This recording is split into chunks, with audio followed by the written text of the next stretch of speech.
Yo! Video games. What up, dudes? Matt here from YoVideogames, and I'm back again with another video, and this time it's called a crazy prediction video, and that is what I think is going to actually happen in the future. Oh, sorry, it's still too dark here. And that is, let's talk about Smash Brothers and Sakurai and Kirby Air Riders, and my crazy prediction for what I think the actual future of things are. By the way, here's the Japanese direct for Kirby Air Riders, which actually featured different gameplay than the English one, so you're going to see some footage here when Sakurai plays through the game. It's actually some unique a literally different run he did on the game. So enjoy that in the background here. But again, like the whole point of this is that, okay, so Kirby Air Riders is coming out November 20th. And obviously this is a bit of a passion project, though strangely it seems like Hal and Shinya Takahashi from Nintendo really wanted an Air Riders update. But again, this sort of leads to the question of like, okay, so Sakurai's been working on this game, and what does that mean for Smash Brothers? Is what's the future for it? And when we first announced this game, we all were like, okay, Sakurai just doesn't want to do another Smash Brothers. He doesn't know how to follow up Ultimate. Who does? So he's just kicking that can down the road. And I think that's only partially true, because when I saw the very first Switch 2 Direct, and then I saw how some of the games coming out this year were being implemented, in Kirby in particular, with the other Kirby game, Forgotten Land and Star-Crossed World, it kind of to me was like, oh, this is what's happening. This is definitely what's happening. So a little bit of backstory. After Smash Ultimate was done, Sakurai went into his YouTuber career, and he became a content creator, and he had a bunch of videos produced for him. I forget the name of the localization company, but he worked with a whole studio, and he basically made a whole bunch of content for YouTube. And then at some point he said he had to turn around and walk away from it, and he was jumping back into game development, and that wasn't that long ago. So, from my understanding here, Kirby Air Riders has been in development for maybe three plus years of game development, which in today's day and age is not a lot. Now, the developer of the game, as Sakurai pointed out, is Namco. It's the Namco studio that works exclusively with Nintendo projects. Also the studio that made Smash Brothers, conveniently enough. So, it's not like he's working with unknowns here. I think he's gone back all the way as far back as Kid Icarus Uprising. Sakurai's been working with Namco in collaborations with them since Uprising. But anyways, yeah, so Kirby Air Riders is the long-awaited sequel to the GameCube game, which surprisingly enough, I had to go back and double check this. Yeah, that GameCube game did sell over 1 million copies. It was like 1.35 million copies. So congrats on that. I get game totally didn't do as bad as I thought it did originally. But yeah, we're getting an Air Riders. Now, the thing about this Direct that struck me a little bit was that he really only talked about 2 modes, like the normal racing and the city trial. And I thought that was kind of interesting in a way, because it's like, okay, well, these were both modes in the original game. One of them is just like the standard racing mode, and the other is, what we know as city trial. And with a single map. He said there's only one map again. So part of me is kind of like, okay, this game is not some massive content hog, or it's not going to have like an insane amount of things in the game like Smash Ultimate does. And that makes sense because, again, I don't think this game's been in development that long. But this also begs the question then, so what comes after Air Riders? Because Air Riders, pretty much for all intents and purposes, as of September now that we're in, this game's done. Like, it's finished. For the most part, there's probably a tiny bit of like final tweaks of polish going in to the game, but it's probably going to be, they're probably not going to do anything more on this game within a month or two, or less than a month, honestly. I don't know. Hard to say. My point is, it comes out in November. It has an exact day, which means that they're pretty confident that this game is either wrapped or wrapping up.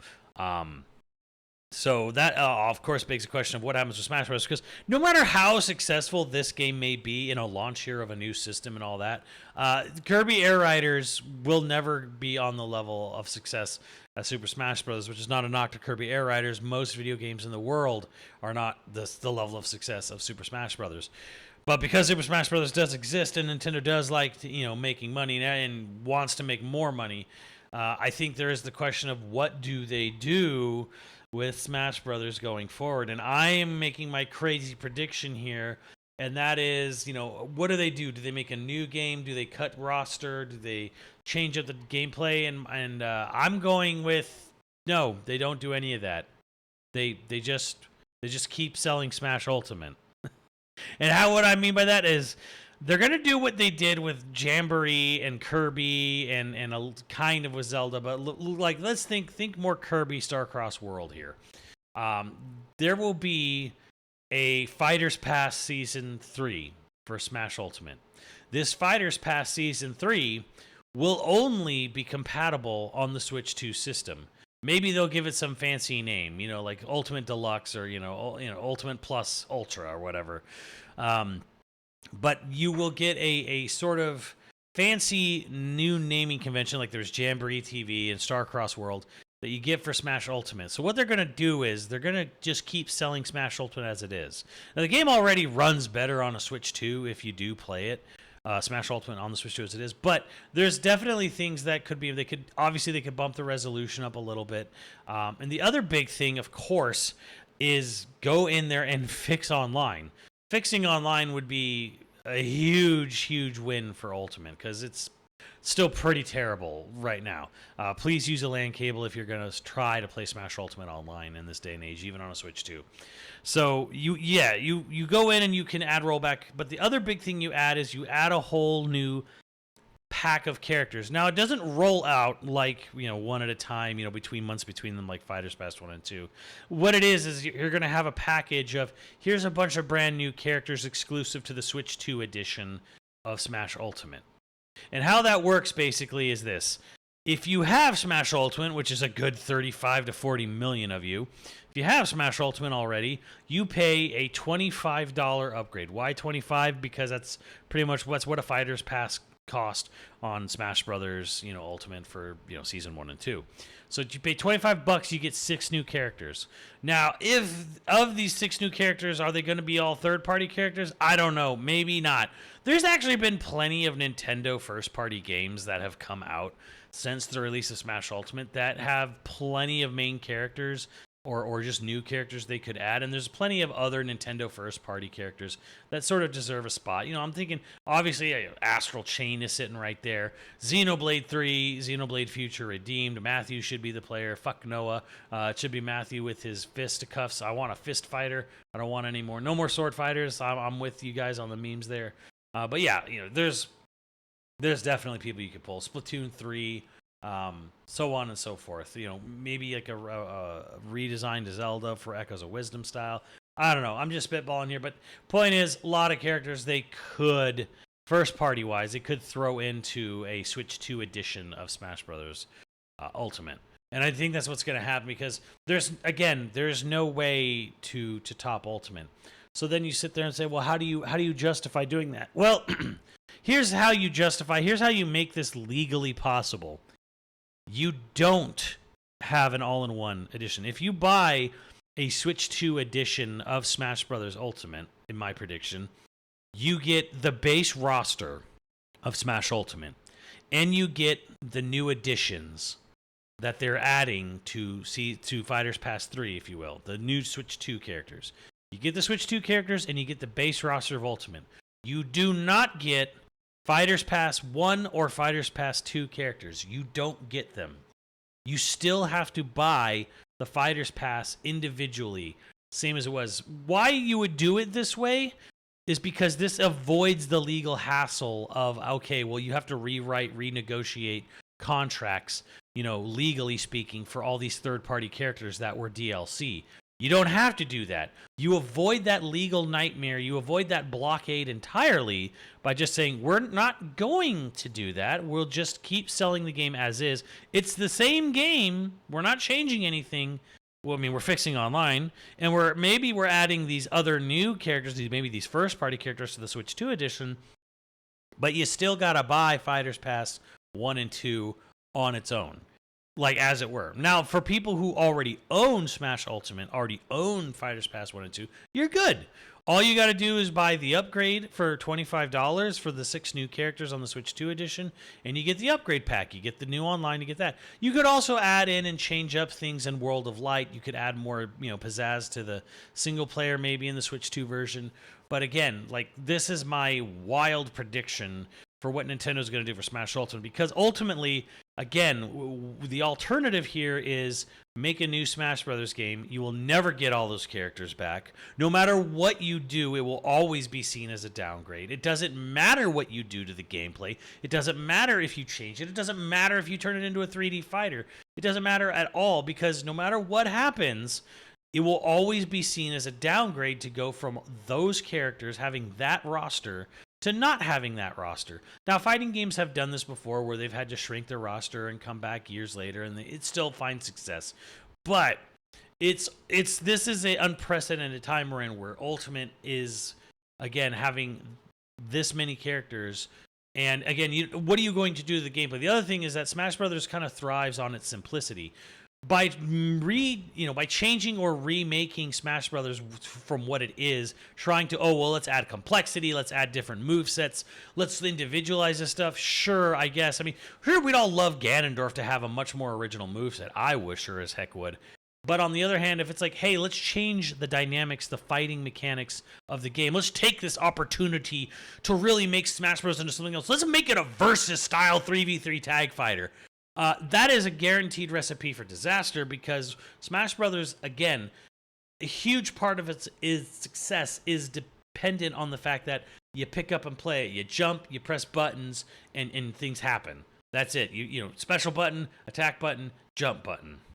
Not much more. And then a block button. But I mean, yeah, Smash Brothers is always simple to play, hard to master. And if you change that part up, you're basically asking for the game not to sell. So why would you want to make a new Smash Brothers that's probably going to cost a lot, even if it doesn't cost as much as Ultimate, or cost as much or more than Ultimate even, and you're not going to sell as much as Ultimate. You're just limiting your potential revenue, because you are going for this wild new change up in gameplay, and you're going to have to chop the roster down. But it'll make it pure again. It'll just be only Nintendo characters. Okay, all right. Let's pull back of a sec here and just be like, all right. Smash Brothers has not been a celebration of just Nintendo for decades. At this point, Smash Brothers has been a celebration of video games as a whole. And I wouldn't have it any other way, personally. I don't want a Smash Brothers that is like Nintendo only. I'm not in that mindset. That's just weird and corporatist and no. Yeah, none of that. Like, a celebration of all video games. That's what Smash Brothers is best at, and that's what it should be. Again, so I think this is my wild prediction. How is Smash Brothers going to thread this needle? How are they possibly gonna one up Ultimate? And I'm like, they don't one up Ultimate. They just sell Ultimate again.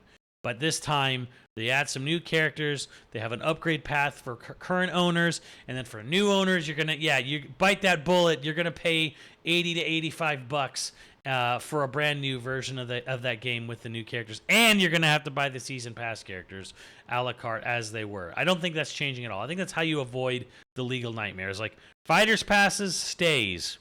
You can never buy an all-in-one inclusive version of the game that has everything on one single cartridge. You're gonna have to buy the game. You're gonna have to buy the Fighters Passes separately. Now, maybe you could buy them all together in a big old bundle, but I don't think that the price is gonna change. But yeah, this is how I think they're doing it.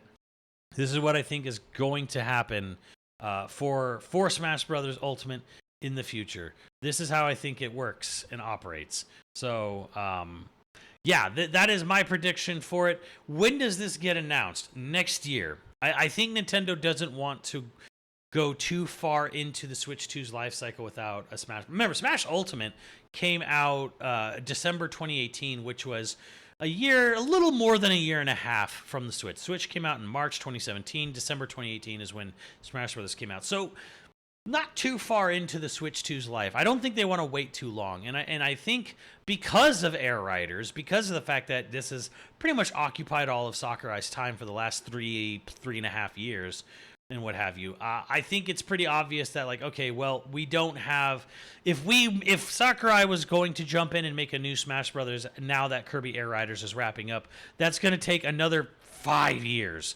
And I don't think Nintendo wants to wait until 2030 to do a new Smash Brothers game.